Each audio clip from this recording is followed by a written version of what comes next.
नमस्कार शेतकरी मित्रांनो, आपल्यासाठी एक आनंदाची बातमी आहे.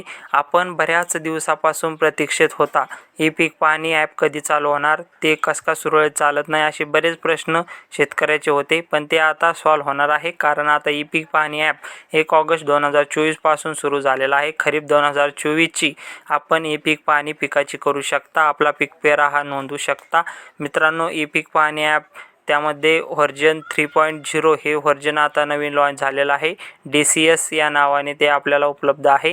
तर मित्रांनो, ई पीक पाहणी ॲपवर आपण त्यामध्ये प्ले स्टोअरवर जर गेला तर ई पीक पाहणी ॲप 3.0 जर आपण सर्च केलं तर त्यामध्ये आपल्याला आपलं जे नवीन व्हर्जन आहे तर ते येणार आहे. मित्रांनो, आपल्या पाठीमागचं व्हर्जन जर असेल तर ते आपल्याला इन्स्टॉल करून नवीन आपल्याला 3.0 हे ॲप घ्यायचं आहे आणि या ॲपमध्ये आपल्याला ई पीक पाहणी करायची आहे. मित्रांनो, ज्या शेतकऱ्यांना ई पीक पाहणी जमत नसेल त्या शेतकऱ्याने नक्कीच कमेंट करून कळवा.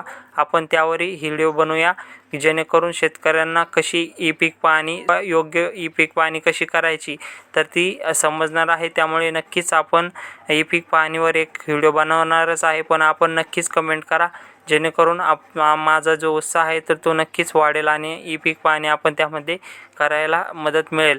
तर मित्रांनो, ज्या शेतकऱ्यांना ई पीक पाहणी जमते त्या शेतकऱ्याने नक्कीच ई पीक पाहणीचा त्यामध्ये लाभ घ्यावा. कारण मित्रांनो, आता 29 तारखेचा आपण JR बघितला असेल, त्यामध्ये कापूस आणि सोयाबीन उत्पादक शेतकऱ्यांसाठी निधी उपलब्ध झालेला आहे.